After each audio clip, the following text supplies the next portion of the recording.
Good evening, friends, all the participants.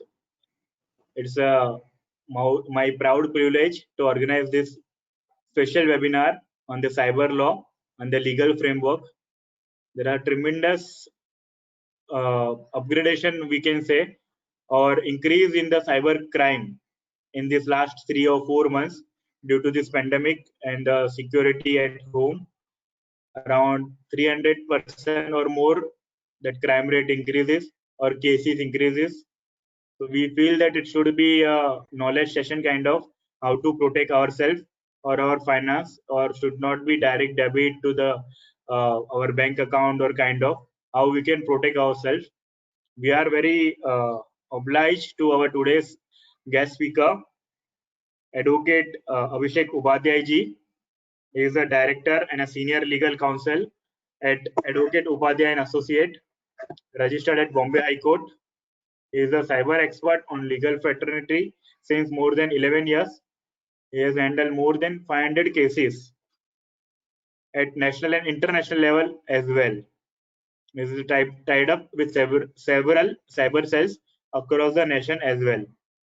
So it's a very good thing for us to have on our platform as a expert knowledge of the Abhishek ji would definitely benefit much larger audience, and we got more than 400 plus audience today for this session. So it will be definitely help all of us. So with these words, without wasting much time, would like to request Abhishek ji to start today's session, and we'll all get benefit by this. So over to you, Abhishek ji.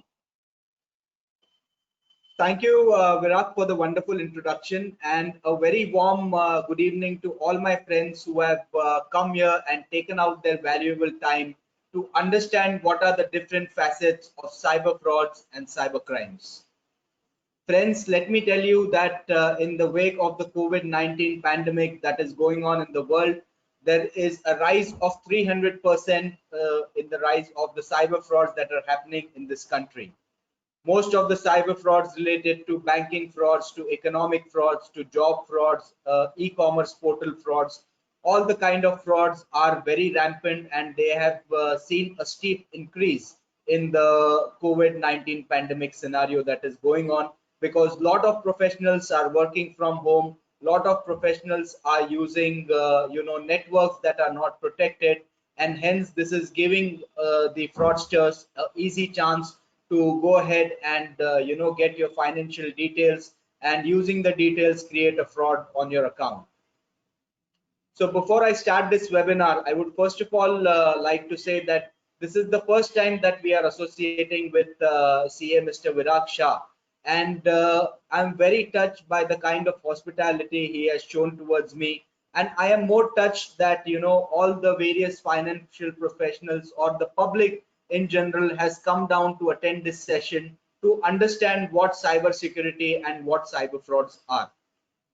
So I hope in the next 45 to 50 odd minutes, I'm able to take you through the various facets or the various nuances of cyber security and cyber frauds, and I hope that I am able to tell you some important tips that will protect you from being defrauded in the times to come.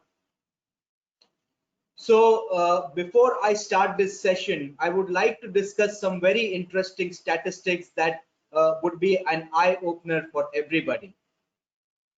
Everyone knows that the population of India is 133 crores, but very few people know that we have only less than 5,000 cybersecurity trained professionals in the police.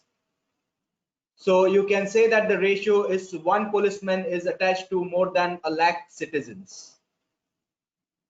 So when we have this alarming ratio, what comes into our mind is that a person should be made, or the public in general should be made aware and sensitized about the various cyber frauds and the various cyber scams that are happening.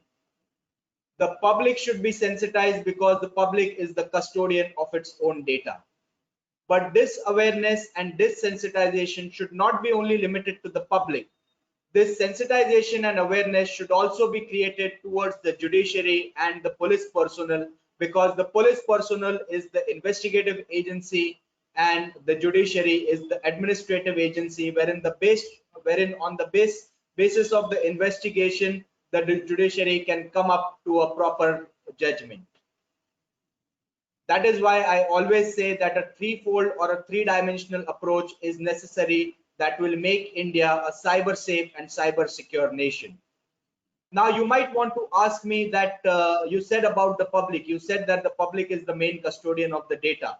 But let me also tell you that as you put a very strong lock on all your physical assets, it is very necessary that you also put a very strong lock on all your digital assets. It is a part of your security. It is a part which, since most of the transactions are happening virtually, it is a part that cannot be ignored, and in fact more attention needs to be paid to that. Now when I say that the awareness and sensitization is necessary from the judiciary, you might want to ask me why is this thing, or why the awareness or sensitization is necessary from the side of the judiciary. So friends, let me tell you that this particular act, the Information Technology Act, which are generally known in popular words or in general public language as cyber laws. So the Information Technology Act was enacted in the year 2000, and the last amendment came in the year 2008. So it is a pretty fairly old act. It has been a 12-year-old act, wherein if you see in the last 12 years, that have been so many advances in the technology that we can say that the technology has been growing in leaps and bounds. So there are a lot of provisions that need to be inserted, amended, or taken into consideration to deal with the new age crimes that are happening with the advent and with the use of excessive technology. Now I also said that the awareness from the side of the police personnel is also necessary. So why do I say that, friends? Because when I'm handling a lot of cyber fraud and cyber scam cases, a lot of my clients come and tell me that the police ask me questions like, अरे आपने ही तो वो OTP दिया, अरे आपने ही तो आपका account details दिया, तो इसमें cheating क्या हुआ? So when the police is sensitized that even when you give your personal details or your financial details to any unknown person who has tried to impersonate someone or who's trying to cheat you out of something, then this will also be coming into the gambit of cybercrime. And hence I say that when a threefold approach is applied to this in terms of providing awareness and sensitization to the public, to the judiciary, and to the investigative agencies that are the police, I can say that yes, we are definitely inching closer to become a cyber safe and cyber secure nation. Now, as we dig deeper, or as we start, understanding the various facets of cybercrime, let me start with few assumptions. So my first assumption is that everyone in this forum does have a mobile phone. A second assumption, everyone in this forum has an email address. My third assumption, everyone is using WhatsApp. And my fourth and fifth assumption is that everyone is on Facebook, and most of them are using Truecaller as an application. You can always give me the answers in the live section box so that I can come to know that if we are on the same page. Now the questions that I ask you that might be very irrelevant, or you might be thinking that he's asking very simple questions. Everyone has a mobile, everyone has an email address, everyone uses Facebook, everyone has WhatsApp, everyone is using Truecaller. Oh good, there is someone who says that, okay, I'm not using Truecaller. Right. So majority of the people in this forum, I would like to make a safe assumption here that everyone is using these 5 applications. And as I said that these questions might be very generic to you, but for me this become very important and very relevant to me. Because being in the cyber forensics field and being in the cyber law field and solving various cases, one thing I can tell you is that even without you inserting your SIM card in your phone, a call can be generated from your number. Even without you inserting the SIM card, a text message can be generated from your number. As when I said that many of you have an email address, I'm sure that you must be using it to, for personal and professional purposes. But let me tell you, friends, that even without knowing your password, it is very, very easy to send an email using your email address. And God forbid if a fraud happens using your personally identifiable information like your email address or your phone number, then it is going to be you who is going to be called in the respective cyber cell or in the respective local police stations to give an explanation about the crime that was created using your accounts or your information. And friends, let me tell you that it is a very cumbersome and very tiresome process to do that. So that is the reason I always say that prevention is always better than cure. Now coming to my third assumption, I asked you that how many people of you are using Facebook. I assume to say that most of you have a Facebook account. Let me tell you, friends, that even if Facebook is boasting of the best security practices, it is very necessary, or it is very simple to hack a person's account within 20 to 25 minutes. One more generic question I would like to ask you. How many of you have actually uploaded your own picture as your profile picture?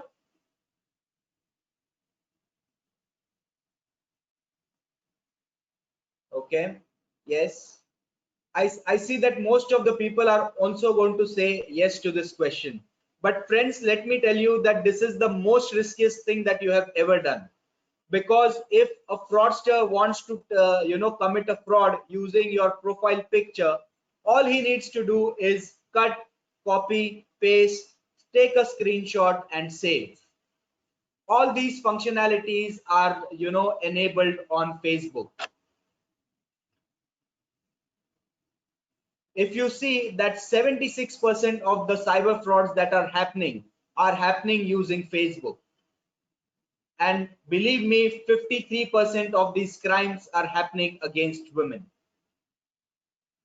Friends, I'm just telling you the statistics so that you understand what is the real picture and real scenario that is going on.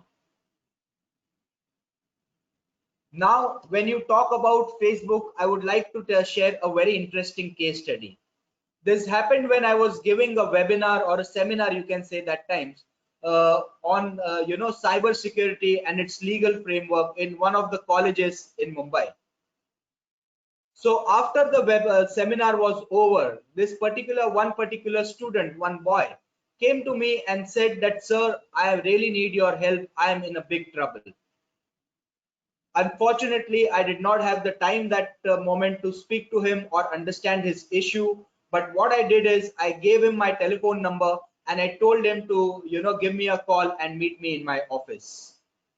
Next day, this boy diligently tried calling me 2-3 times.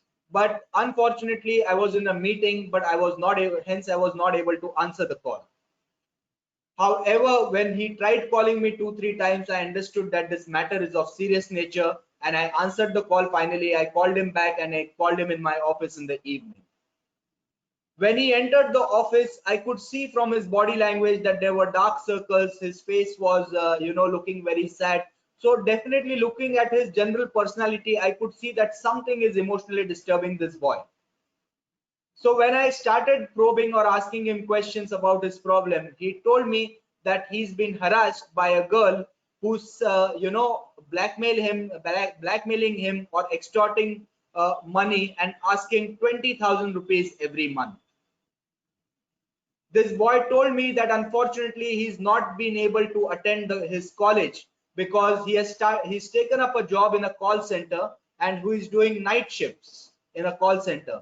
And hence in the morning, this poor boy cannot go ahead and attend the college because if he doesn't pay her that 20,000 rupees every month, she's going to upload all the personal chats that went around him and that girl, and she will email it to the dean of his college. Now, friends, you would want to know that how did this person actually, come in contact with this particular girl. So the story behind this goes as this boy who was studying in this particular college, he received a request from an unknown girl, and he accepted the request. During the course of time, this boy and this girl started talking, and the conversations went more intimate or more personal. And at one point of time, this girl started blackmailing this boy that she will upload all this personal information by sending an email to the dean of his college. And under that fear, he had to actually take up a job in a call center, and he was not able to attend college, and he was ruining his educational career. I understood that this matter is very grave, and hence I took this matter up on moral grounds. So during the first leg of investigation, when we started the investigation, during the first leg of investigation, we came to know that this Facebook account has been accessed from somewhere in the vicinity of his hostel. So we got our first clue. We got our first clue that this particular account is being operated by somewhere in the vicinity of the college. Friends, to my utter shock and to my utter surprise, and to basically everyone's surprise of this girl who was chatting with him was not actually a girl, but it was a boy who was sharing the same room with him and who was sharing the same bench in the classroom with him. He had taken up the identity of a girl, and he was taking out all personal information and chatting with this boy and blackmailing him to give rupees 20,000 rupees every month.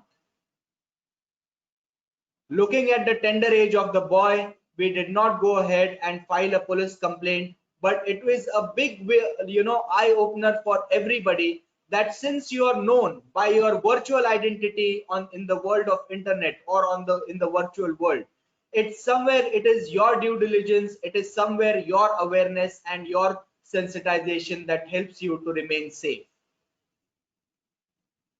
Now friends, let me ask you that has anyone in this forum uploaded the photograph of his favorite personality as his profile picture on Facebook?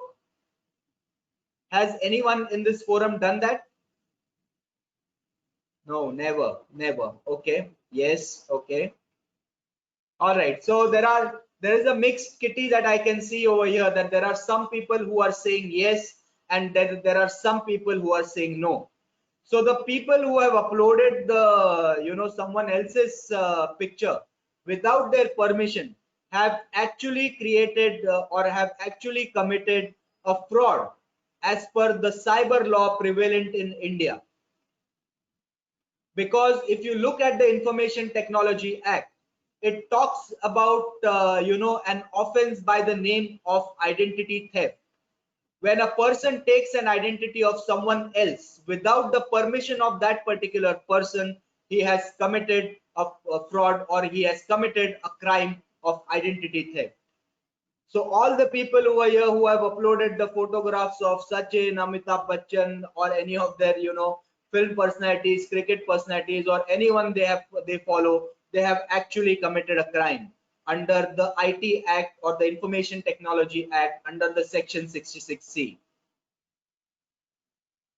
3 years imprisonment and up to 1 lakh rupees fine. I don't want to discuss this matter further, because all the kind of point that I'm trying to make here is there are a lot of things that you are not aware as a general being into the category of general public, and many of you commit mistakes which they are not aware of, and these mistakes can cause a big blunder or a big hindrance in the future prospect or events that occur in a person's future life. I know there are youngsters who are indulging in activities like sexting. They are sending all this personal and private information. You never know what can go wrong and when this information will be siphoned off. One more thing that I asked you is that most of us are using WhatsApp as an application. Before we come to WhatsApp, I will like to tell you one more interesting point about the most used application, Facebook. Has anyone taken out the time, if there are any advocates in the forum or any general public in this forum, have they ever seen the terms and conditions of Facebook? We have uploaded this application, we are posting all our sensitive information, but have we read the terms and conditions of Facebook? I can see not really. No. Most. Let me assume that a safe assumption to this is that most of the people present in this forum have not seen the terms and conditions of Facebook as an application. If you see the terms and conditions of Facebook, it clearly states that you are responsible for the information that you upload on their servers. If you read the terms and conditions, it clearly says that they do not take any responsibility of the information that you have uploaded on their servers or on their platform. On the contrary, it also says that we would be sharing this information with our third-party service providers or with our third-party partners. So friends, I want to ask you that the applications that we are using, how safe these applications are when our data is being transmitted to third-party service providers, and when such thing is happening, what is the level of privacy or what is the level of security? Now coming to my question on WhatsApp, most of us are using WhatsApp over here. Now, if you read the terms and conditions of WhatsApp, WhatsApp clearly states that it does not, store the copy of the messages on their servers. It only says that it transmits the information or the message from the sender to the receiver. But mind you, friends, that in certain investigations, we have been able to pull up WhatsApp, message records, which were at least 3 to 4 months old. So that absolutely tells me that they are definitely storing this information somewhere for some kind of, if there is any legal case or if there is any legal purpose, they are storing this information for maybe the purposes of investigation. But the point here is that they are storing this information somewhere. Now, let me also start by telling you a very interesting story about a police officer, a case that I handled during recent times. So this police officer called me in the evening and said that, sir, someone has created a fictitious profile on my name, and there are about 2,000 followers who are following that page, and this profile, using this profile, lot of photos, messages, or things that might cause disturb public harmony are being posted. And even a lot of IPS officers, his batchmates, and even IAS officers are actually a part of that group, because that police officer was a very famous police officer. So when I did the investigation for this particular matter, we came to know that this profile is being used by a college going student. He has actually created this profile. Immediately that boy was arrested. The case is still going on, and this is a big black mark on his educational career and his future job prospects. So friends, once again, I'm not trying to create an atmosphere of fear over here, but I'm just trying to help you become appraised about the real facts and real scenarios that are going on in the cyber frauds and cyber scams domain. Coming to my last assumption, I asked you that how many people are using Truecaller as an application. So first of all, let us understand how this Truecaller works. What is the basic purpose of Truecaller? The basic purpose of Truecaller is that if an unknown person is calling you at some point of time, this application gives you some information about this unknown person who's not on your call list. Am I right? At some point of time, it will give you his name. At some point of time, it will give you his location. at some point of time it will give you the service provider that he is calling from. Friends, are you even aware that the servers of Truecaller are not in India? The servers of Truecaller are in a country by the name of Sweden. That's a country in Europe. So the servers of Truecaller are in that particular country. And if my memory is not wrong, then in the year 2014, there was a big hacking incident that happened with Truecaller, wherein database of 10 lakh Indians was compromised. And as we speak, the figure is going to go to maybe double than that. Again, have you read the terms and conditions of Truecaller? Truecaller clearly states that we do not take any responsibility or any security about the information that you are uploaded on that particular servers. Even if you purchase a premium, still they are making sure that this data is being stored somewhere. And when there is no responsibility, can I disturb you for 1 minute? Yes. We are not able to see your that presentation PPT. No, there is no can you take that? Okay, there is no screen as of now. Yes. This is generally okay. So there is no screen required, right? No. Only talk is there, right? Yes. Okay. So yeah, so we were talking about this application Truecaller. All these applications, if you see all these social media platforms like Facebook, Instagram, Truecaller, WhatsApp, all these applications are you can say accessing your personal information for absolutely free of cost, and all these platforms are earning millions and millions of money using your information, because you are giving them that permission. Because whenever you are downloading this app, like let's talk about Truecaller, as we are talking about Truecaller right now, when you are downloading this application Truecaller, you are giving the company an explicit permission to access your personal information, because you click on the tick that says I have read the terms and conditions.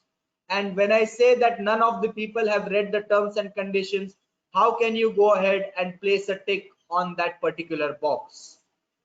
So with your explicit permission, they are having all access to all your personal information. Truecaller at one point of time also asks permission for accessing the contact details in your phone, the contacts folder. It asks you information about accessing your messaging folder, about the videos, about the photos. So all these permissions have been given to all these applications, and using these permissions, they are actually taking control of all the data.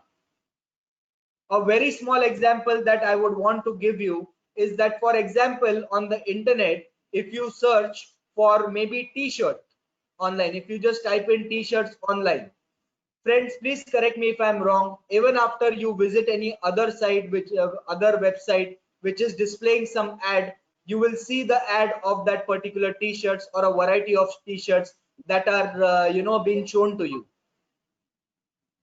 So where are these people getting all this information? You are the ones who are divulging all this information, and using that information, these companies are earning money and they are becoming profitable. Friends, I would not want to say here that you should not be using technology, because the main reason that the technology was invented was to make your life simpler. But you also need to understand that there are always two sides to a coin.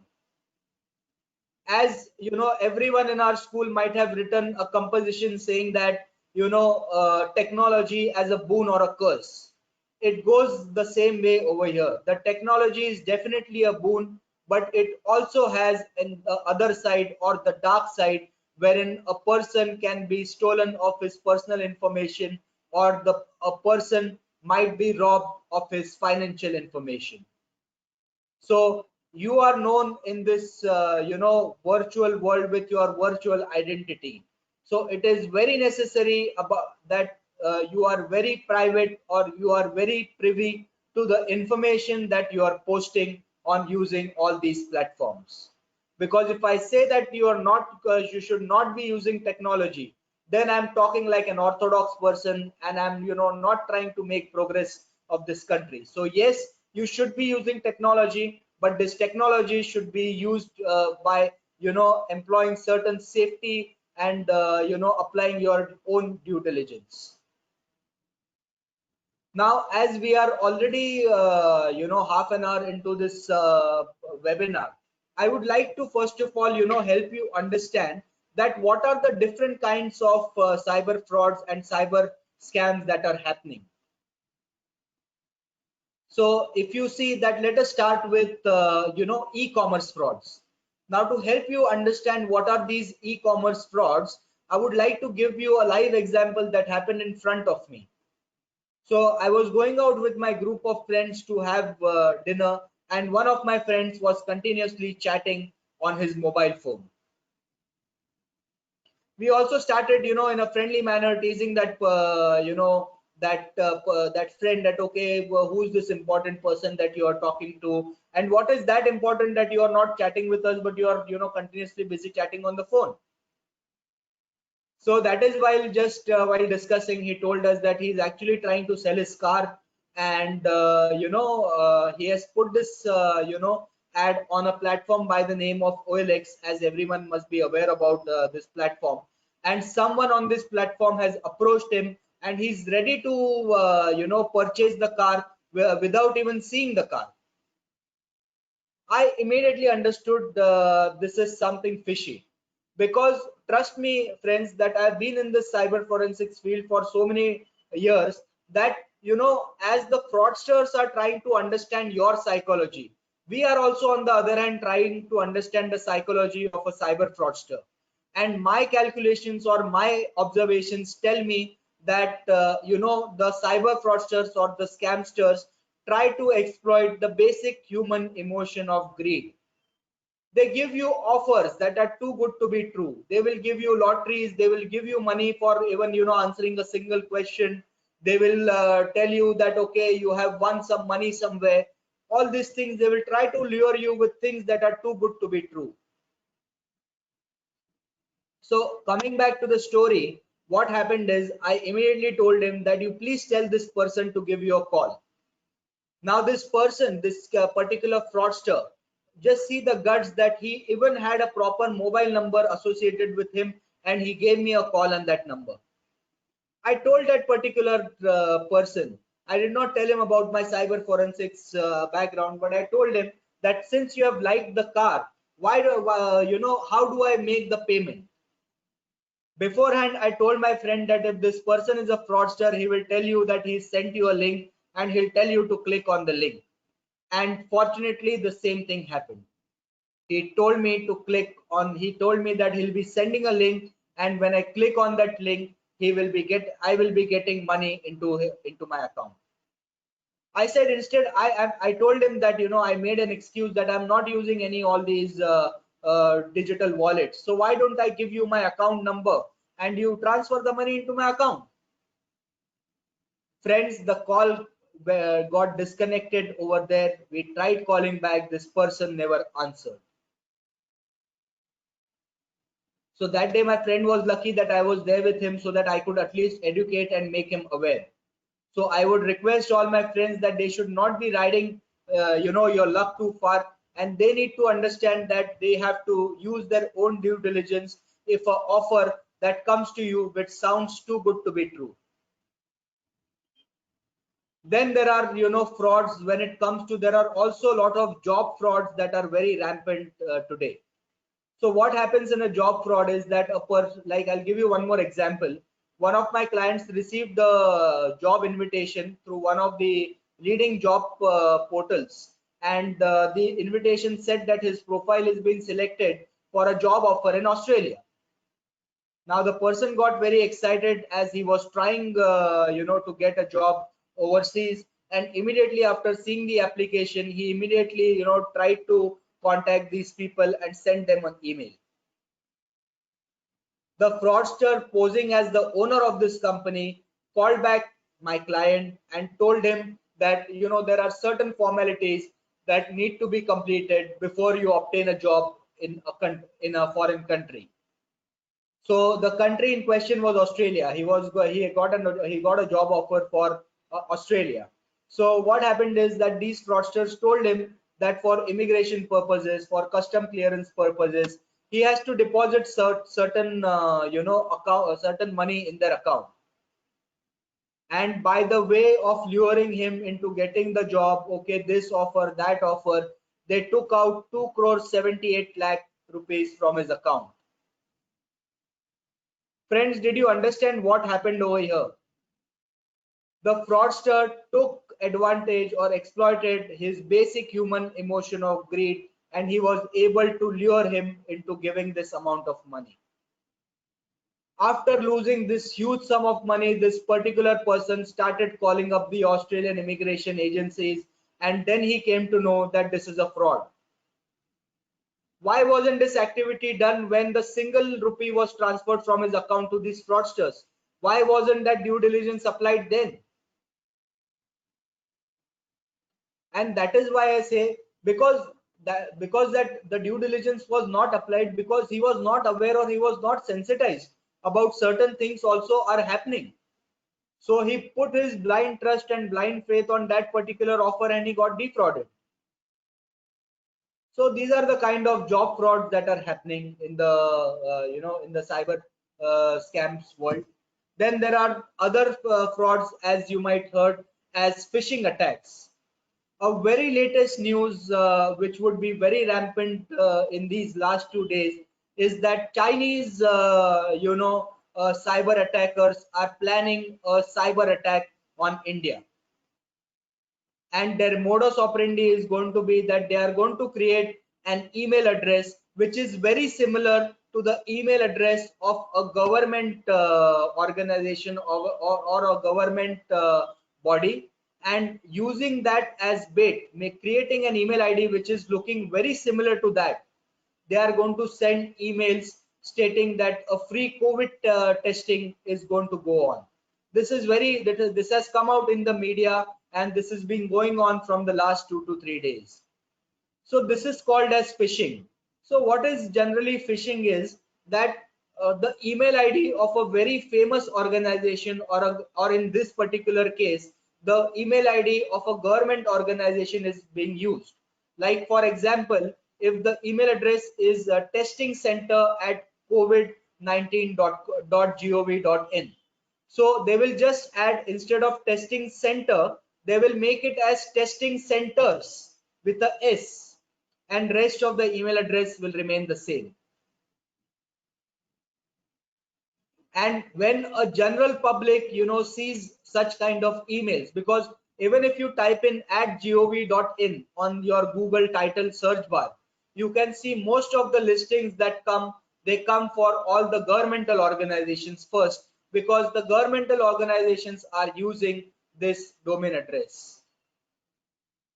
So such kind of phishing attacks, so not even government, it's not only limited towards government bodies, even a lot of bank frauds happen wherein email IDs which are looking very similar to the bank are sent out to you, because when you create an email ID, they ask you the display name. The display name can be anything. I can put anything as my display name, and 10 people can have the same display name. So they make the display name which is very similar looking to the bank, and the email ID which is similar looking to the bank, and they send out emails, and they try to siphon off the money. One of the recent cases that I handled was the case of a very elderly gentleman. He was around 65 years old, and his son was abroad. So his son, when he came to India, in order to make his life more simpler, he downloaded the digital wallets, some of the digital wallets, and he uploaded his information for making online payments. My client, the father, was very happy. He even once called me and told me that, okay, now I am also digital, and my son has helped me into making all these online purchases, and I don't need to carry the burden of safeguarding the cash in my pocket. All I need to do is keep my mobile. So the case that happened with him is that few days later, that this particular person receives a call from one of the digital wallets of which he had an account of. The digital wallet, the fraudster posing as this digital wallet executive, told him that he wants to update his KYC details, know your customer details, which includes your Aadhaar card, PAN card, debit card, all these personally identifiable information. So, or your passport, so or your driving license. So he told this elderly person that he wants to go ahead and update his KYC. So this person was thought that he was not aware that such kind of frauds also can take place. So this elderly gentleman, he actually gave out certain personal details over the phone, which consist of his PIN number as well. As soon as the PIN details were given, if you would be surprised, 5.5 lakh rupees amount was deducted from his account. So this kind of frauds are more commonly known as identity theft frauds. We also discussed a case that happened. This is also comes into the foray of identity theft. Then there are certain other types of crimes like cyber stalking, wherein a unknown person stalks your profile, gathers your personal information, and then uses it for the purposes of harassing you. So he will post some derogatory messages, vulgar messages, some messages which were which have some kind of abuses. So basically he will try to bully you using your virtual information. So that is called cyberbullying. One more attack that is very rampant these days is also called as the Salami Attack. So the name salami is given is because when we have a salami sandwich, you cut this salami into small pieces or small portions. So that is why this attack has been given the name of the food dish salami. So what happens in this attack is that a bank, a malicious software to record all your personal information or to record the details is being inserted into the banking software. And every month a very small minuscule amount like 5 rupees, 10 rupees, 50 rupees, 100 rupees, every month this very small minuscule amount will be siphoned off from your account. Now the amount being so minimal, a person actually does not log in and check the details. Lot of times these credit cards or debit cards give you offers, like for example, if you fill petrol at one particular petrol station, you will get this amount as a cashback, and generally a message comes to you that this amount, like for 2 rupees, 3 rupees, that has been credited back into your account. So this amount being very minuscule, you actually don't take up the efforts of seeing whether this amount is really being credited or if the account is really been debited. Now for you it might be a very minuscule amount, but the cyber fraudster is siphoning off money from lakhs and lakhs of accounts like that, and hence his total scam amount or his fraud amount is running into crores. So these are the various kind of cyber frauds or cyber crimes that are very rampant and that are that are going on in the moment at this point of time. Then there are marriage or friendship frauds, wherein to explain this better, I will like to share one more case study. So what happened is one of my clients was staying in Canada for a while, and while staying in Canada, she went sightseeing to various places, and she had tagged her friends who were living there, and she had also tagged the places where all she had been. After coming back from Canada, after staying in India for 6-7 months, she receives a request from a on her Facebook account from an unknown person. Now this unknown person says that, okay, I know this friend in your friend book Facebook friend list, and hence if you remember, we had met for a brief. So this lady said that, okay, I don't remember, but in general, she accepted the request. Now, while during the course of conversation, this particular person said that, okay, I'm a director of a very big company, a very big multinational company. And, he was a widower, and he tried to emotionally connect with that particular lady. Few days later, this lady and this particular fraudster became friends. And this fraudster said that, okay, I'm going to come to meet you in India. So if he was supposed to come on the 15th of that particular month, on the 12th or the 13th, he called her and said that, okay, I'm really sorry, I'm not able to come because there are certain work commitments and I have to go somewhere else on a work assignment. But since I had promised that I would come and I'm not able to make up my promise, or if I'm not able to keep my promise, as a apology, I'm going to send you a gift from Canada. 2 days later, a person posing to be from a courier company in Delhi calls her and says that, Madam, आपका ये package आया है और package का amount crores में run करता है, तो आपको उसके ऊपर कस्टम ड्यूटी भरनी पड़ेगी. Now these fraudsters also send this lady the link of the package. And if you click on that link, you can see that the package has arrived at their Delhi location. They even created a bogus website to ensure that the trust is being created with that particular lady. 2 to 3 days later, again she receives a call from the fraudsters posing as custom officials, saying that, madam, ये आपके इतने दिन से आपका parcel इतने दिन में रह गया है, and आप ले रहे हो कि हम उसको ऑक्शन कर दें.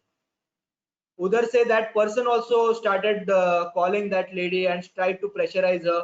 I have sent you a gift which is of crores of rupees. It might go waste. You please go ahead and fill the duty and accept the gift. Now, believing that person to be genuine, she actually transferred 11 lakh rupees into various accounts under the guise of custom duty, and the gift never arrived. So such gift scams, such friendship scams are very rampant on all these social media channels.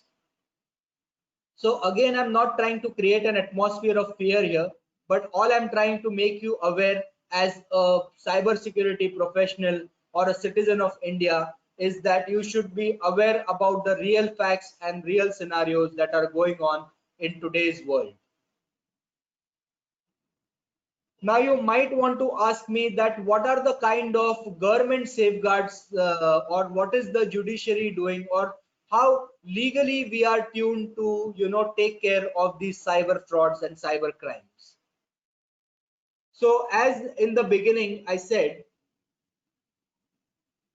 that the IT Act was enacted in the year 2000 and the last amendment came in the year 2008.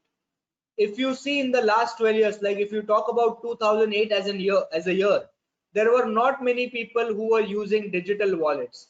There were not many companies, that were as used as Facebook, WhatsApp. There were not such applications that were used so heavily. But if you see today's scenario, most of the applications, most of the transactions are happening virtually. So there is a huge gap between the sections that were enacted at that point of time and the crimes that are rampant today. Things like data. India as a country does not even have a data privacy policy. So there are certain lacunas, or there are certain shortcomings, and I would say personally that this act is not tuned to undertake proper responsibilities of the various crimes that are happening. But if you see the Information Technology Act, there are certain sections that are talk about give about the frauds and the punishment. So there is section 65 of the Information Technology Act that talks about altering or modifying the computer source code or a computer software. To explain this in very simple terms, I will give you or I'll share a case that happened with me. So one of my clients was owning a IT company, and most of his clientele was in the United States of America. So one morning I receive a call from this particular person saying that, sir, whenever any person is trying to log in into my website, he's getting redirected to a pornographic website.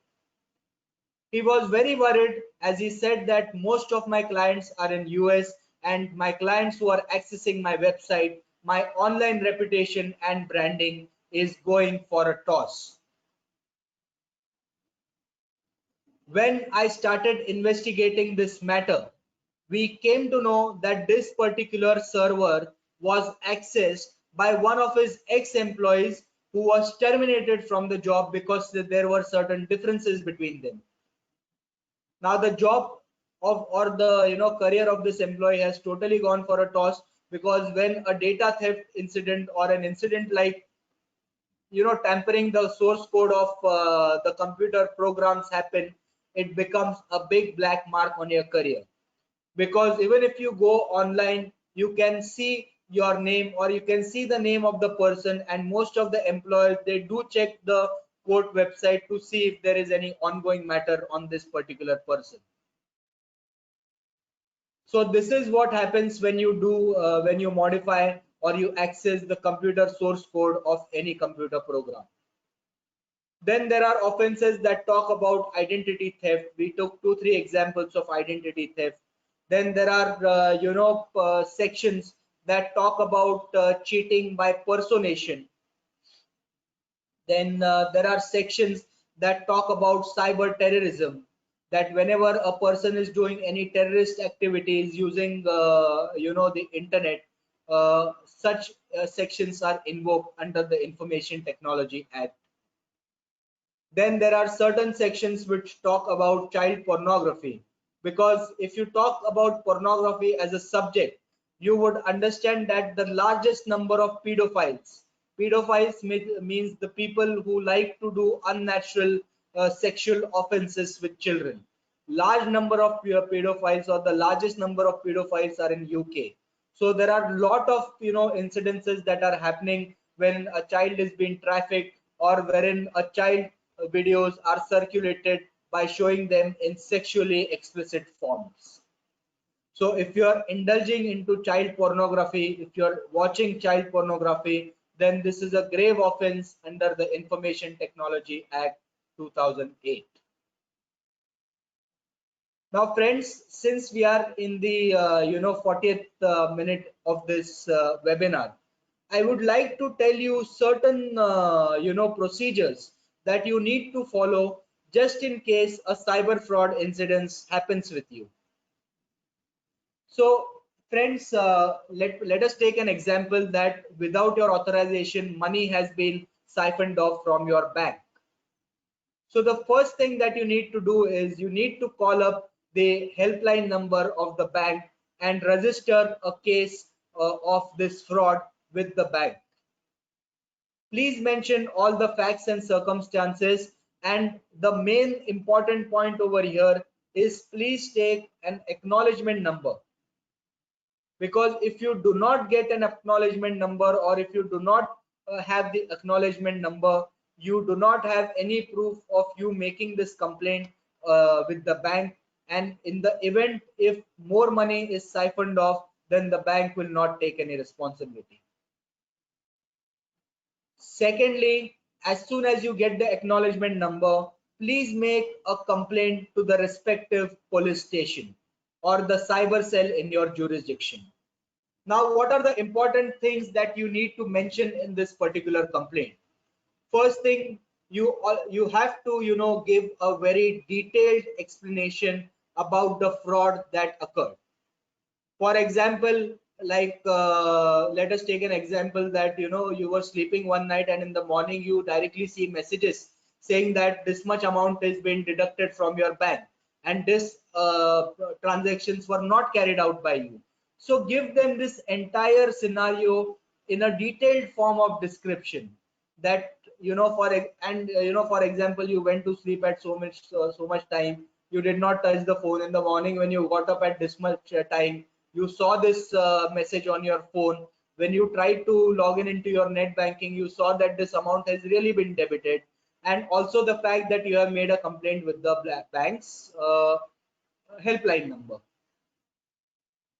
Now it is also necessary that you get the sign and seal on the received copy of that particular police station, because without the sign and seal, the complaint has no validity. The police will not take the FIR first, because as per the rules of the Criminal Code of Procedure, for every offense which is cognizable, initial inquiry needs to be generated, and hence in the form of a complaint application, this investigation can be started, and then in the later stage the FIR will be filed. So once again, friends, please mention the date, time, place. If you have any suspicion on a particular person, please give out his details. If there is a bank fraud that has happened, also attach the bank statement so that the police officers come to know about the bank number, and also highlight the unauthorized transactions so that they can go ahead and report it with the bank. Friends, you need to understand that in a month there are more than 5,000 cyber fraud cases that are being uploaded, or that are being notified to the police. So hence this is some tips that we need to take from our side to make sure that the investigation goes in the right direction. Try to give out as much information possible to the police officer regarding the fraud, because you never know at what point of time this particular information might come in handy, and it would be useful for them to nab the fraudster. So this is the complaint procedure that you need to follow. Just to give you a synopsis of this, if this is a bank fraud, then first call up the bank, tell them the scenario that at this point of time this money was siphoned off, tell them the amount, and please take an acknowledgement number of the complaint. Because tomorrow if you don't have the acknowledgement number, the bank is going to put their hands up and they are going to say that this is not my liability. I hope that none of you want this to happen. So please make sure that an acknowledgement number is taken from the helpline number of the bank. If they don't give you an acknowledgement number, go to the local branch and take an acknowledgement number over there and give a written complaint. Now, when you are making a complaint with the police officer in a point-wise manner, let me tell you, please mention the date, time, place, the bank accounts that were used. If you have any suspicion on a particular person, and please give the detailed description of the offense. Let it sound stupid or let it sound foolish, but you never know which part might be used in which part of this investigation. Since we are already now, it's almost been an hour that I've been talking to you, I would just like to quickly wrap up this session by sharing a very interesting last case that happened with me. It is a very interesting case. I hope none of you, mind, or none of you have a problem with that.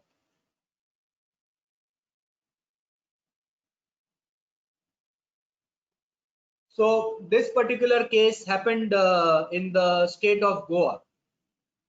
So what happened is that one particular lady, this is a little old case. It is almost 3, 4, or maybe 5, 6 years old also. I don't remember the exact year. But this case happened when, the domestic violence laws in India were in such a way that if a wife makes any complaint about the husband or their relatives, then the husband or the relative will be put in the jail immediately without any investigation.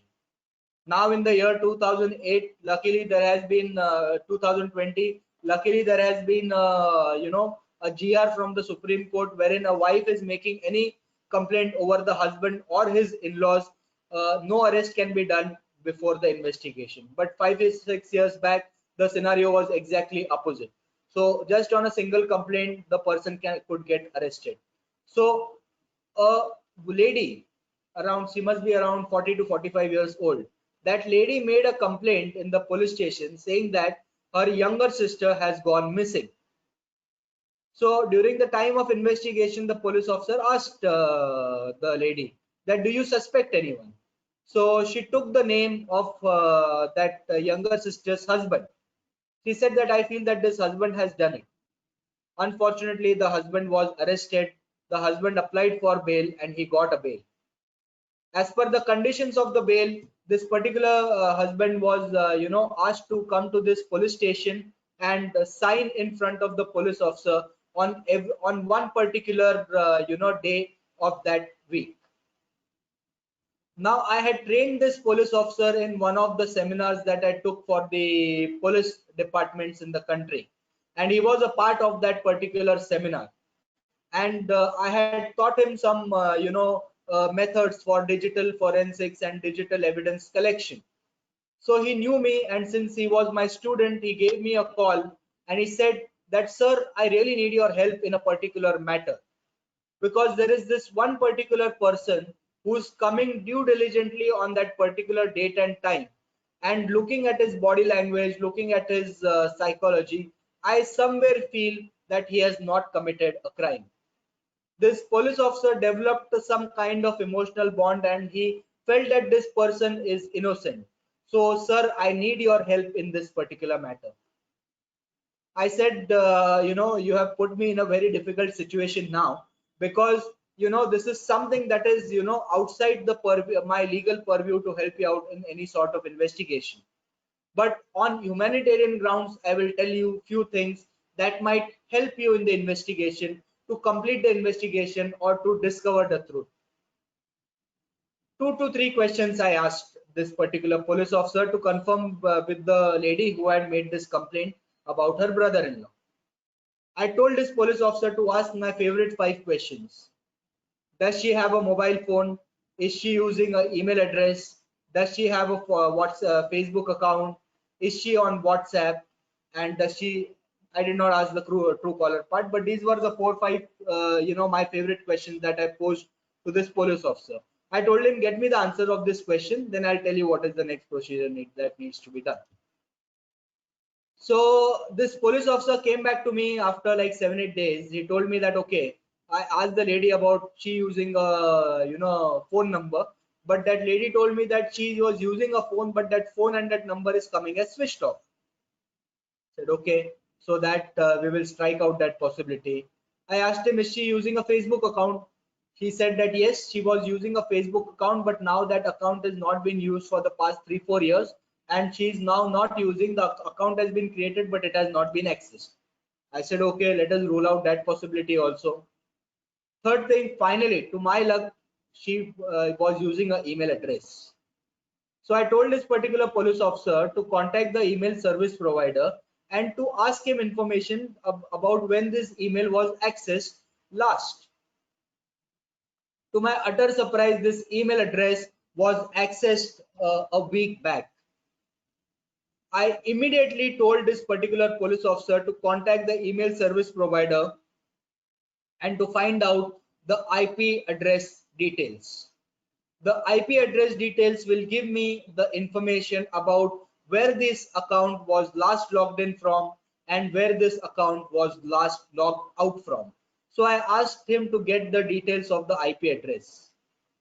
After getting the IP address details, we were able to pinpoint the location of that particular lady who was supposedly missing for all this while.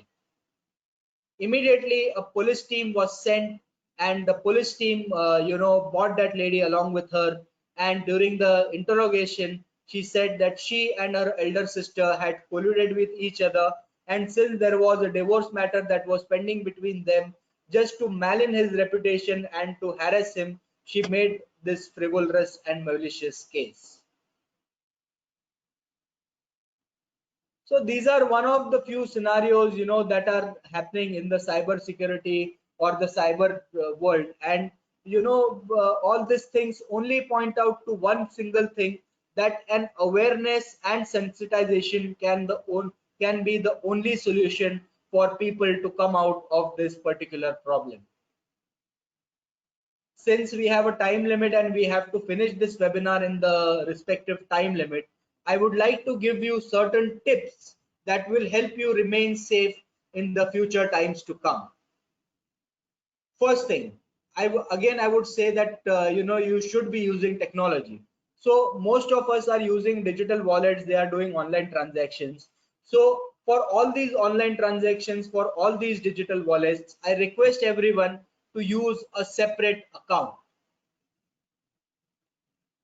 because if you see that most of us are using an Android phone, as soon as you put in your email address, most of your applications are synchronized on that particular phone. So my second point is that use a different email address that will be attached to your accounts that will be used for making online payments. Now this separate account, keep very limited amount of cash, nothing more than 3 to 5,000. So even in the event, if your account gets defrauded, the amount of money that is not lost is the amount of money that is lost is not that huge.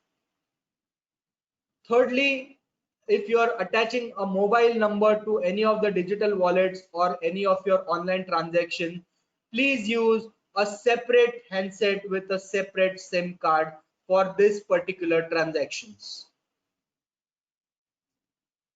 Now, fifthly, a very important point. Now, when we are using all these applications, they ask you security questions just in case as a added security, or sometimes if you forget your password. So make sure, friends, that you do not give out true information of the security questions, because I'll tell you a scenario wherein one of my client received a message that he was working in a IT company in Pune, and his mother was in some different state. So he received a call saying that his mother is hospitalized, and he needs to pay some amount for the operation purposes. He immediately tried to contact his mother, but the fraudsters had put network jammers in that particular location, and hence the mobile connection was not coming. Again, the fraudsters made another call spoofing the number of a particular hospital. So and changing that identity on Truecaller as well. And someone posing as a doctor called in saying that, okay, I'm calling from this particular hospital. You can see my you can see my name, and you can see my details on this particular hospital, and you can also confirm if this is the same phone number. So this person confirmed the number, and the number appeared to be the same. The hospital, the person, everything appeared to be the same. And this particular person also sent a consent form.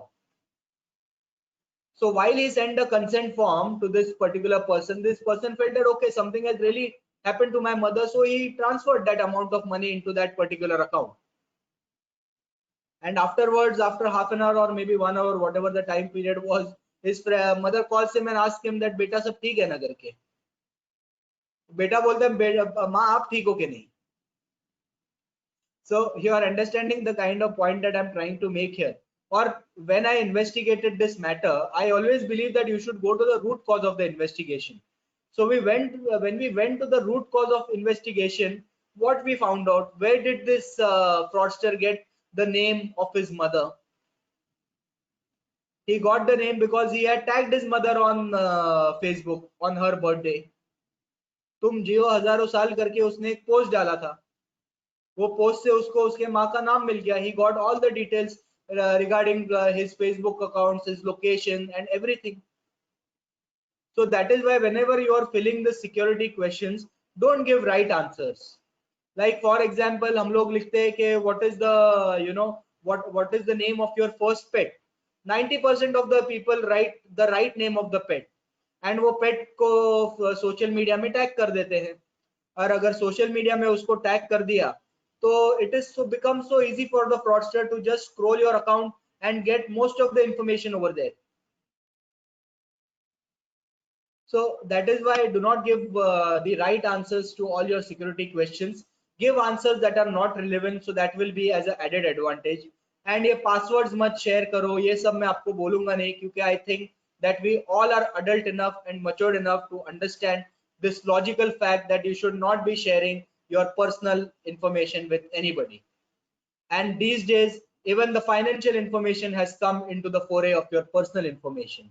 So somewhere it is your duty and your due diligence to make sure that the data remains secure, because as you put a very strong lock to your physical assets, your digital assets also come into the foray of your integrity and modesty, and you should make all the efforts to safeguard it.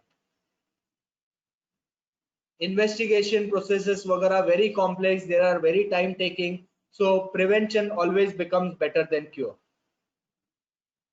So having said that, I would like to come to the end of this webinar, but before ending this session, I would first of all like to make a very humble request to all the women who are a part of this forum, that if they are facing any kind of online harassment, please make sure that you report it to the local police station or the respective cyber cell, because you never know that even a small incident can turn out into a big incident in the future, because your ignorance, your चलता है attitude, ठीक है ना, इतना सही है ना, ये एटीट्यूड के वजह से the cyber fraudsters gather more strength, and this gives them more strength to commit bigger frauds on your account. So make sure कि छोटे से छोटा भी harassment हो रहा हो, तो please make sure, ladies, that you make an official complaint so that corrective measures can be taken at the right time. Because in English, they always say that a stitch in time saves 9. So do remember and do follow. And I would once again like to thank you for being a very interactive audience. I would like to thank CA Vikas for giving me this opportunity to come and share my knowledge on this platform. And I will now open this up for you asking me some live questions. So if you have any questions, I would love to answer them. Hello. Thank you so much, Abhishek ji. First question from Vishal Jain. We have unmuted him. Vishal ji, please ask your question. Okay. Hi. Hello. Hello. Hello, Vikas. Hello. Yes. Vishal here, sir. Vishal, sorry. Hello, Vishal. Yeah. Sir मेरे साथ 14 लाख का fraud हुआ है sir. मेरा company account है Chirayu forex. मेरा foreign exchange का business है sir. Okay. So I got a call from ICICI Bank CMS facility department. Okay. कि ये CMS फैसिलिटी लेते हैं तो there is no need to add as a beneficiary. मतलब आपका बेनिफिशियरी टाइम बचता है. तो वो उन्होंने मुझे मेल किया था, तो वो सॉफ्टवेयर एनक्रिप्टर करके मैंने डाउनलोड किया था. और एक डेमो पेमेंट, वो एनक्रिप्टर में कैसा रहता है कि एक्सेल फॉर्मेट में बैंक डिटेल्स ऐड करना रहता है मेरा और सामने वाली पार्टी का, और वो एनक्रिप्टर में एनक्रिप्ट करके वो फॉर्मेट बदल जाता है और फिर नेट बैंकिंग में लॉगिन करके वो एनक्रिप्ट किया हुआ फाइल उस CMS में अपलोड किया जाता है. तो वो payment with in 10 minutes party को मिल जाता है. तो ये 27 अप्रैल को ये फैसिलिटी लिया और एक डेमो पेमेंट किया था. उसके बाद सीधा 18 मई को मुझे वो CMS फैसिलिटी के थ्रू 7 लाख के 2 ट्रांजेक्शन होते हैं sir. And I was not aware कि कैसे हो गया. Okay. Did you make a report of this with the bank? Yes sir, bank के साथ हो गया मेरा. FIR also registered. ये कोई Indian bank Mumbai fort branch में गए थे. 7 लाख विद इन 5-10 मिनट्स उन्होंने सब पूरे पैसे ट्रांसफर कर दिए अलग अलग अकाउंट्स में. राइट. ओके. मुझे सिर्फ एक एविडेंस मिला है. जैसे अभी मैंने कुछ दिनों पहले एक लैपटॉप ओपन किया था, उसमें विंडोज डिफेंडर करके है, उसमें एक वायरस अटैच हुआ था हैक टूल करके सर, और उसमें Win32 and mail pass view करके दिख रहा था मुझे. तो मेरे शायद उसको अभी नेट बैंकिंग के डिटेल्स क्रेडेंशियल्स कैसे शेयर हुए, या तो उसने वो वायरस मेरे पीसी में जैसे वो डाउनलोड किया और वो वायरस की वजह से मेरे पासवर्ड्स क्रेडेंशियल्स उसके पास, क्रिमिनल के पास पहुंच गए. I am not aware. But अभी मैं क्या कर सकता हूँ सर आगे, क्योंकि even cyber crime due to corona virus they are busy. Police कुछ कर नहीं पा रहे क्योंकि वो लोग भी पूछताछ नहीं कर पा रहे ड्यू टू दिस पेंडेमिक. सो अभी 1 मंथ हो गया है सर ये चीज को, तो अभी तक कोई रिवर्ट नहीं है बैंक से और पुलिस से. आपने बैंक में कंप्लेंट रेज करके आपके पास एक्नॉलेजमेंट नंबर है? यस, एक्नॉलेजमेंट नंबर है सर मेरे पास. Very good. सो ये जब पैसा ट्रांसफर हुआ था, you did not receive any message वगैरह रिगार्डिंग द OTP? OTP नहीं आता है सर, और मुझे आई वाज नॉट अवेयर. जब मैंने वो डेमो पेमेंट किया तो मेरे को पता नहीं था, मेरे को ये लूपहोल पता ही नहीं था कि इसमें OTP नहीं आता है. तो I was not aware of this sir. Okay. So 70 to 80% ये कंप्लेंट 3 दिन के पहले हुआ था, 3 दिन के अंदर? Sir with in 10 minute sir, with in 10 minutes में मैं बैंक में पहुंच गया था सर। मेरा बैंक और मेरा रेसिडेंस नजदीकी था जहां पर मेरा करंट अकाउंट है। मैं ताबड़तोड़ वहां पर गया और मैंने बताया उनको कि ये ट्रांजेक्शन मैंने नहीं किया है। उन्होंने फिर मेरा नेट बैंकिंग फ्रीज किया, डेबिट कार्ड फ्रीज किया और फोन बैंकिंग में फोन करके मैंने एसआर रेज कर दिया सर। फिर मैं वहां से पुलिस स्टेशन गया और वो कंप्लेंट रजिस्टर करा दिया। फिर वो लोग एफआईआर नहीं लिख रहे थे तो I took help of someone in DCP, and DCP के थ्रू मैंने एफआईआर लॉन्च करवा दिया सर। एफआईआर तो वो लोग करते नहीं है, वो आपको पूछेंगे अरे आपने दिया था क्या, ये दिया था तो आपने किया, हाँ इसमें सर, फ्रॉड। हाँ तो थोड़े स्कोप से एक एफआईआर भी उन्होंने लिख दिया है, बट अभी क्या, अभी कैसे हुआ है कुछ पता नहीं सर। कैसे अभी मेरा पैसा मुझे मिलेगा? मेरे को बैंक ने 14 लाख का लीन मार्क दिया है sir, and I can not use that money once ये जब तक ये इन्वेस्टिगेशन पूरा नहीं होता है तब तक। कंडीशनल क्रेडिट उन लोगों ने वापस डाल दिया होगा आपके अकाउंट में, उसको बोलते हैं यस सर, कंडीशनल। यस, ठीक है, यस सर, सीसी बोलते करेक्ट सर। हैं, सीसी। हाँ ठीक है, तो कंडीशनल हाँ, क्रेडिट तो उन लोगों ने डाल दिया तुम्हारे इस पे, but you won't be able to access it till the time the investigation is not complete. Now correct sir. Investigation complete करने के लिए उनको 90 डेज का टाइम फ्रेम होता है from the RBI. Okay 90 days में they will complete an investigation and they will submit a report to you saying that investigation okay में आपका गलती निकला है कि नहीं। ओके कहीं पे भी ऐसा आप पता चलता है कि आपने डिटेल्स, क्योंकि ऐसा बहुत बार होता है कि लोग बैंक को बोलते हैं कि हमारे पास कोई ओटीपी आया नहीं था, बट दे हैव हाँ सर्टेन टू सी कि वो ओटीपी आपके आईएमईआई पे रिसीव हुआ है कि नहीं। ओके तो अगर आपके पास आपने कोई अकाउंट डिटेल शेयर नहीं की है, आपने कोई ओटीपी दिया नहीं है, सिर्फ आपको हाँ पता चलता है कि अननोन तरीके से आपका पैसा गायब हो चुका है एंड यू हैव हाँ message them the first 3 days, then there are हाँ 80 to 90% of the chances that वो पैसा आपको रिक्रेडिट होके वापस आ जाएगा।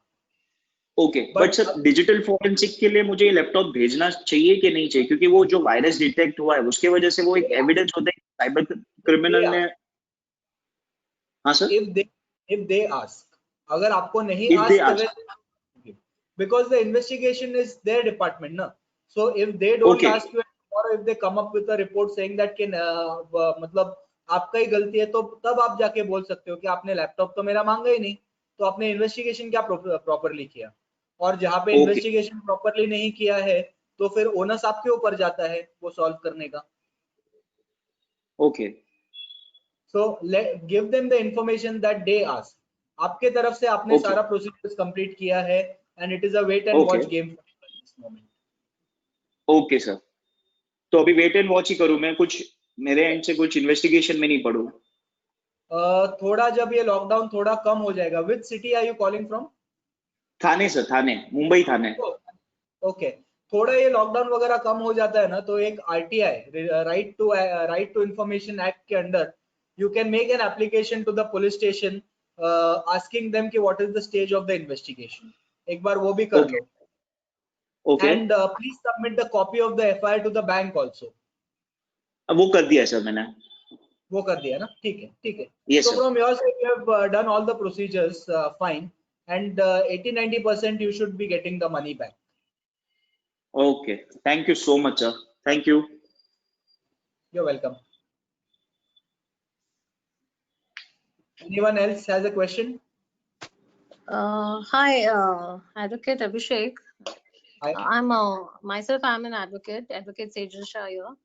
I was Okay. just wondering, when I got this amount twice, I got this amount of 2499 debited from my account from some app, and there was no way I could just go and contact them. Okay. Then finally I had to close those card details on the phone, but those were not onto that app. They were paid for, that card details was for something else, maybe Book My Show or something else, So finally what I had to do is I closed that debit card. Okay. So, but then there's no way that you can retrieve these kind or contact these kind of things, because generally we have some or the other card details on the phone, or wherever we access to accounts. So what was the exact modus operandi? What exactly happened? If you can explain me more See, better. we subscribe to this apps, right? I'm using the iPhone, 10s. So what happens is when you subscribe to the app, you have to double click on that and the app gets downloaded. Okay. But those are not paid versions, generally, and some of them are paid apps. But when you double click on that, and finally they said that the amount was debited twice.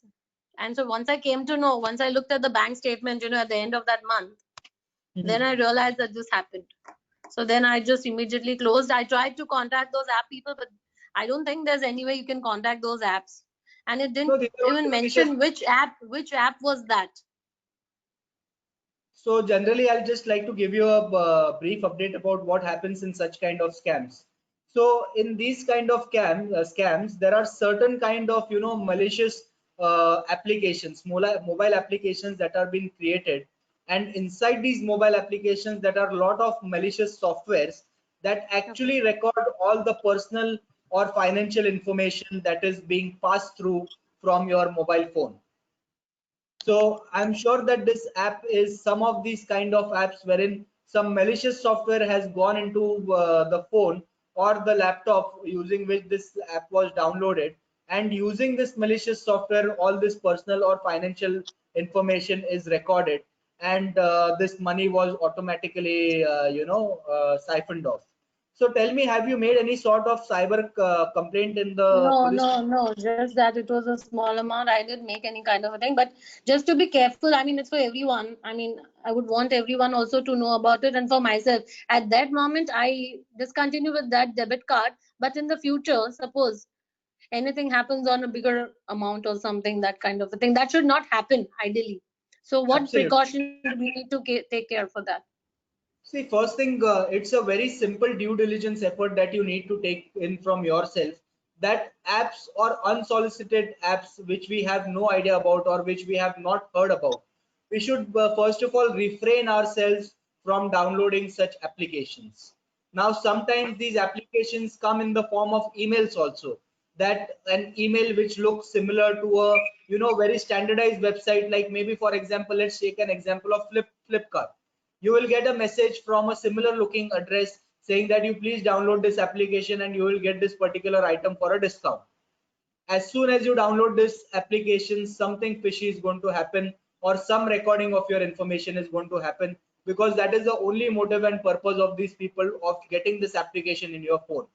So the best thing is that you do not download any unsolicited apps, mainly if the application or if the company that you're dealing with has a mobile or a website version.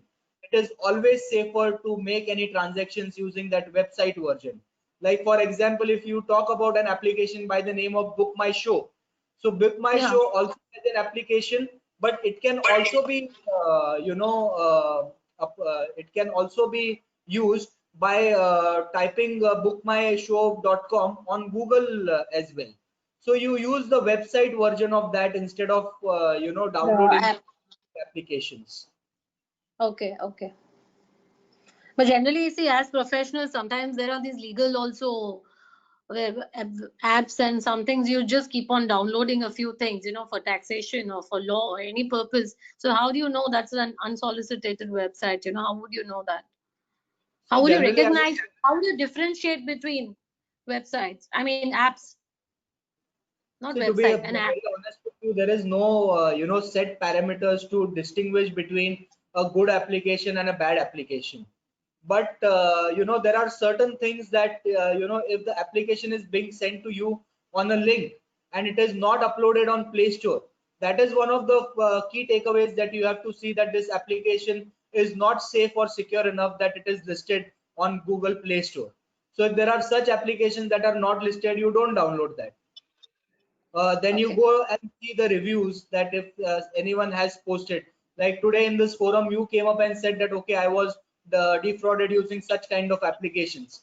So even if the application is there on a Google Play Store, kindly before downloading the application, see the negative reviews, or what negative reviews may, if anybody is saying that certain kind of scams happened. Because right now I can see that public are very forthcoming and they are coming in the forefront and telling what are the kind of scams that are happening with them. So some of them will obviously upload such kind of scams. Also check the name of the app on the internet. type in, like for example, if you're using ABC as an application, so ABC fraud, ABC scams, ऐसा कुछ keywords डाल के देखो जिसमें अगर किसी के साथ कोई भी type का scam हुआ रहेगा, that will be, you will be able to get or gather some kind of intelligence or knowledge on that particular application. These are the few basic prima facie things that we can do. अभी actual में you really can't say कि वो कितना genuine or not, but ये pre-check से definitely it will be helpful, I feel. Okay, that was informative. Thank you so much. Thank you. One question, Advocate Abhishek. What do you suggest in using of banking apps where we do transaction? Do we do banking transaction or do we use the website one for a normal transaction? Because every banks, the major like HDFC, everyone has the application. So how do we? What are your thoughts on that? My thoughts on that would be on a personal. My personal view is that I personally do not keep. I have accounts in at least 3 to 4 banks, but I do not use the application of any single one of them. I log in into the website version, and that too I use incognito mode, because if my Google account is hacked, then all the information that is being passed through my Google account is going to be shared with the fraudster. So even while making use of a website or a web application, you make sure that you are using this thing in the incognito mode, because none of the passwords or none of the personal identifiable information is stored in that. Okay, thank you so much. So to answer your question, use the web application mode. Yes, thank you. Hope I One answered your last question. question we can take from Ranjana Ahuja. Ranjana ji, we have unmuted you. You can ask your question. Yes, Ranjana.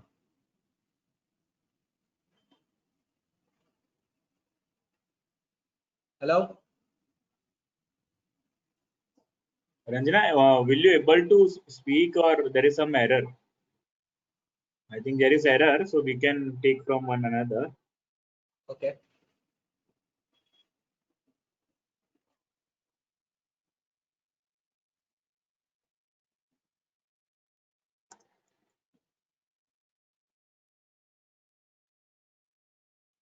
We are taking from SP Jain. We have unmuted you. Please unmute yourself and ask question. SP Jain.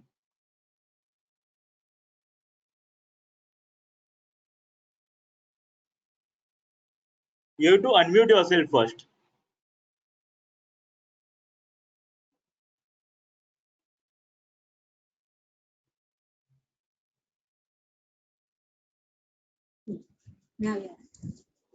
Sir कहीं भी अपन account खुलवाते वगैरह तो वो सारी detail तो मांग लेते हैं, date of birth, mobile number, email, mother's name, तो उसके लिए क्या किया जाए? सॉरी, आपका आवाज थोड़ा मफल्ड आ रहा है. I am not able to hear you. क्या बोला आपने? सर कहीं भी अकाउंट खुलवाते हैं या क्रेडिट कार्ड लेते हैं या कुछ है तो उसमें mobile number, email address, date of birth, सारी डिटेल, मदर्स नेम वगैरह सारी चीजें मांगती है वो, तो सारी इंफॉर्मेशन तो उनके पास चली जाती है. सी जनरली आप अगर कोई क्रेडिट कार्ड, जैसे मैंने आपको बोला कि आपका पर्सनल अकाउंट के जिसमें ज्यादा पैसा है और आपका एक दूसरा अकाउंट जो आप ये छोटे मोटे ट्रांजैक्शंस के लिए यूज करते हो, keep your personal and your financial accounts always separate. इससे क्या होगा कि आपका बैंक अकाउंट जो आप यूज करते हो ऑनलाइन ट्रांजैक्शंस के लिए, आप अगर लिमिटेड अमाउंट ऑफ कैश रखोगे उसमें, like somewhere close to 3 to 5,000, तो अगर फ्रॉड होता है तभी भी it will not be an amount that is a very big amount जो आपका लॉस हुआ. Second thing, yes, second thing ये क्या होता है कि आज के डेट में सारे अकाउंट्स एक दूसरे के साथ सिंक हो जाते हैं, इसलिए इट इज वेरी नेसेसरी कि ये आप एक बाइफरकेशन रखो कि आपका पर्सनल अकाउंट में एंड ये जो पर्सनल अकाउंट्स होते हैं जिसमें पैसा ज्यादा होता है उसमें कभी ये नेट बैंकिंग या ये सब सुविधा कभी लेना ही नहीं है. मानना है कि व्हेन ऑनलाइन आप परचेस करना है कोई चीज जो 20-25 हजार की या 2-5 लाख की हो जाती है, तो सिर्फ वो पर्टिकुलर टाइम के लिए, वो पर्टिकुलर मोमेंट के लिए, एक 5 मिनट के लिए वो पैसा सिर्फ वो अकाउंट में डालिए और उसके बाद वो पैसा इमीडिएटली जहाँ पे आपको यूज करना है आप यूज कर दीजिए. Like for example, if you want to purchase a flight ticket जो 25,000 की आ रही है, तो आपके अकाउंट में 3 से 5 हजार है तो आप you can not use that account.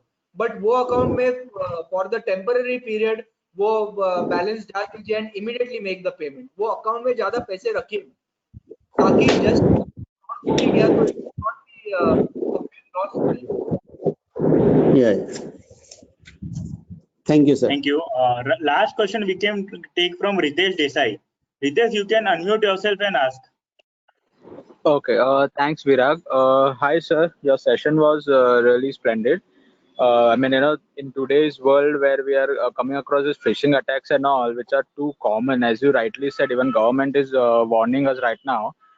It has become very difficult for us to keep a track on all these activities. Now, my question was, we have this Samsung Pay account in our Samsung phones, which are officially managed by Samsung company, and they are claiming. Hello, am I audible? Yes, you are. Yeah. And they are claiming it to be really encrypted and safe, to store your card details and all. Whereas my personal belief is that if at all I have to store, I store credit card details, because credit card is always easy to claim your money if it's gone by fraud or something, rather than debit card, as one lady just mentioned, couple of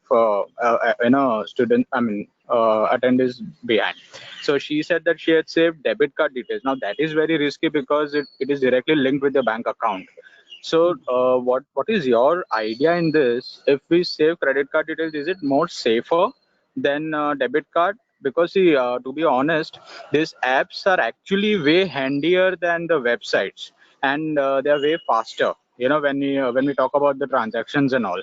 So every time keying in the personal details and removing the card and all in public places becomes pretty difficult and awkward. So how can we manage such kind of transactions? What is your suggestion on this?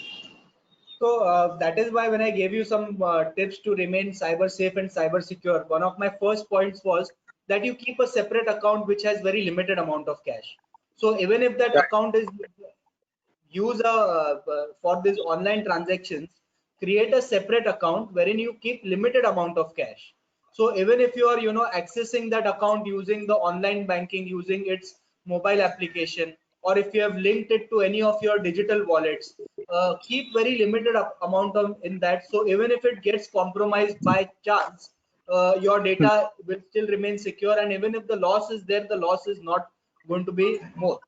Second question that you asked, second thing that you told me, that are credit cards more safer than debit cards? Then no, there is no such scenario like that. They are equally vulnerable because both of them work on the electromagnetic strip. And there is a fraud by the name of this surfing, wherein what generally happens is that if you see your credit card or debit card, you can see a black strip on the back of that card. So that is where this information is being stored. So generally when you go to ATMs which are not in use that much, or ATMs of that are there in villages that do not have infrastructure updated, so in such ATMs there are particular softwares that are installed, wherein as soon as you put in your credit card, debit card, your ATM card, the information on the data on the magnetic strip is captured, and using that data, that fraud is committed. Right. But sir, my contention in saving credit card details was that it's not linked to my account directly. So in any which ways, I know that it is equally vulnerable to debit card, because if you have the card number and CVV, still I have OTP as my savior. But if at all it does happen, I get the message, right? And credit card, it's only the issue that within 3 days I have to, as you said, get it recorded with the concerned bank. So immediately I will get back my account and they will get into investigation. So at least I'm not losing my savings, right? It's By not. getting See, why do you want to go into the part of the investigation? What is the guarantee that in that 90 days 100% the money is going to come back to you? If the bank that you're dealing with is not that cooperative, or if they try to make out some excuses, the entire money of the entire burden falls upon you. So All there right. is no past rule that they might come up with anything, any gap from your side stating due to which the money has been gone. So again, when I was telling, answering the first question, 80-90% you get the percent of the time you get the money back, but there is no Okay. 100% money back guarantee. So in Hmm. fact, cards are more prone to frauds because there are the limits on the credit cards are very on the higher Yes. side Correct. as Right. compared to the debit card. So generally, as a safety practice, none of these should be used for making, or they should not be linked to any online or digital wallets. Okay. Okay, sir. Okay, Fine. thank Thanks you. a lot, sir. Thanks a Thank lot, you. sir.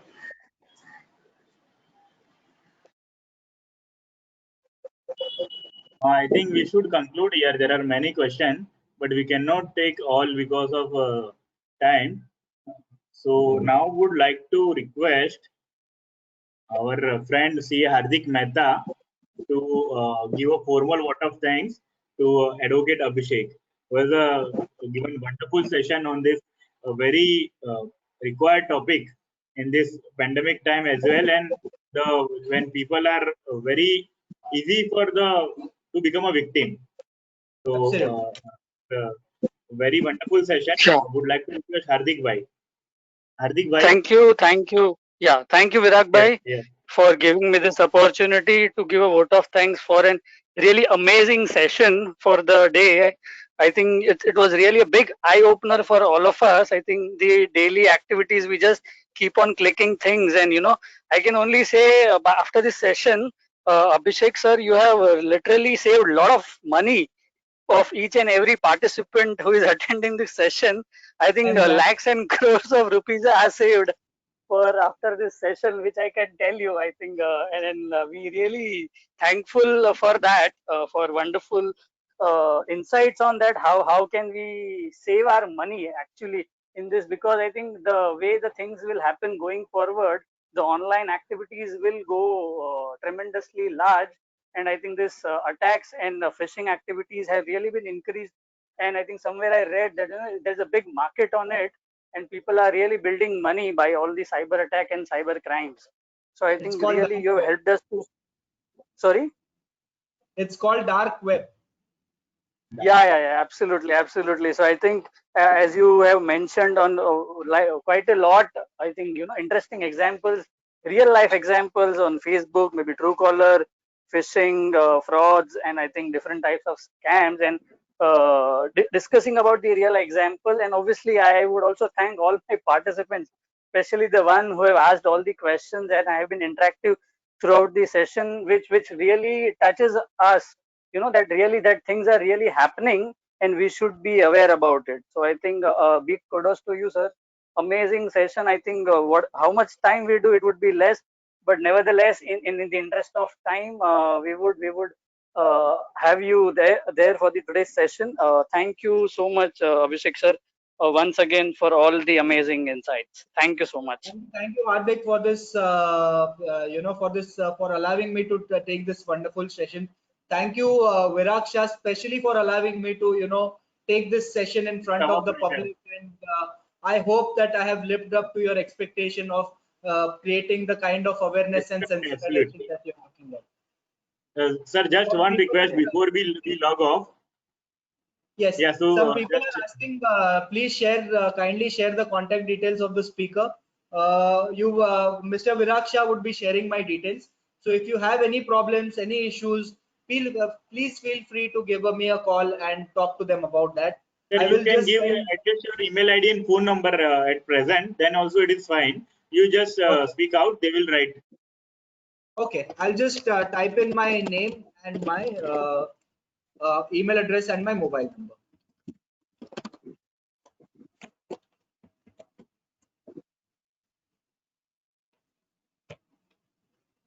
Just 1 second.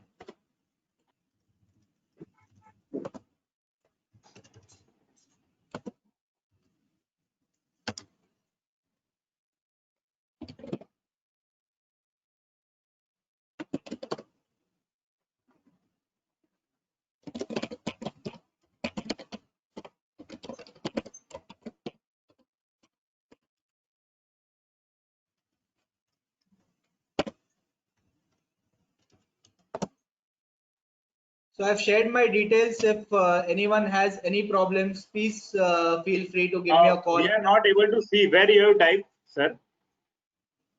Anytime or what we can do is you can send in the queries to you, Virag. But we are not able to see that your contact details. Where you have typed, sir? Can you bring it that on screen? So can you type? Yeah, can you type it again? We are able to see the screen, but we're not able to see wherever you type. It's on Maybe you can type it on a word. to webinar on the internet. The questions thing I have typed in. Okay, question tab. Okay, that will may not visible to all. Okay. Or You just wanted to type on the screen. Yeah. Yeah. You can open any Word doc and just type it. Just open any Word doc and you can just type it.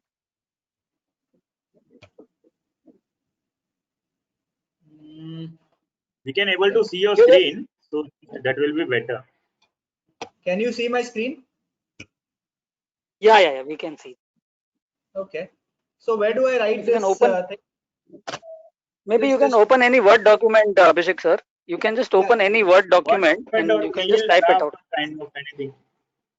Any Word document. Yeah. Or else what I'll do is I'll share my contact details with you, Virag, and then done. People can get in touch with you and then you can come back to me. Okay? Done. Thank you so much. Sure. Thank you for Thanks wonderful session. And, have a great evening ahead and be cyber safe and cyber secure. Yes. Must nowadays very much required. Yeah. One more. Yeah. Thank you. And thank you, Abhishek sir, for adding one more safety to our COVID list. Yes. Yeah. Thank you so all. much. Thank you all participants for joining, and we are logging off here. Thank you all. Thank you. Thank you.